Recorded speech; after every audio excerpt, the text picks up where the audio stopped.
Hello mga kakusina, tara samahan niyo ako, magluto naman tayo ng creamy pasta with broccoli.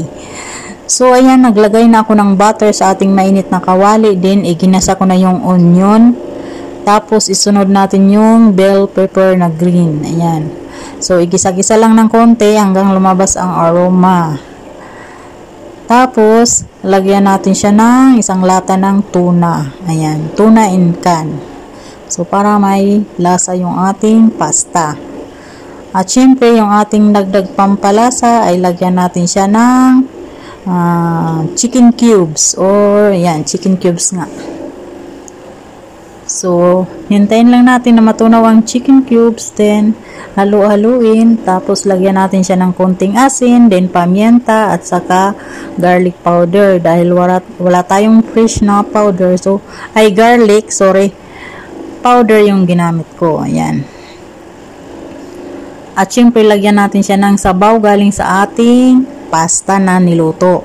So, nagtira ako ng sabaw ng isang baso. Then, hintayin lang natin na kumulo. Halu-haluin. Tapos, ilagay natin dyan yung ating cooking cream. Before ang cooking cream pala, lagyan muna natin siya ng cream cheese at saka mayonnaise. So, ganun talaga magluto dito ng pasta mga kakusina. Merong mayonnaise. Ayan. So, halu-haluin lang. Tapos, para maging creamy, lagyan natin siya ng cooking cream. So, mix-mix ng konti. Then, hintayin natin na kumulo. Bago natin ilagay ang ating cook na pasta. So, at ayan, kumulo ng ating timplahan muna natin siya kung anong lasa niya. At syempre, masarap, malinamnam. So, ilagay na natin yung ating cook na pasta. So, ayan. Din, halo-haloin lang natin. Hiwa-hiwalayin natin kasi nagdidikit-dikit na siya at lumamig na kasi. Ayan.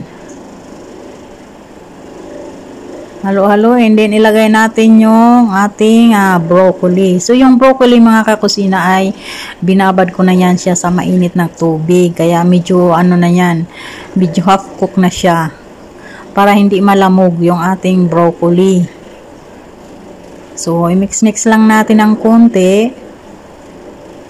Then, after nyan, yan, luto na siya mga kakusina. Ayan. Hintayin lang natin na mag-dry yung ating sauce. So, at ayan na nga. So, see you on my next video. Thank you for watching. Bye!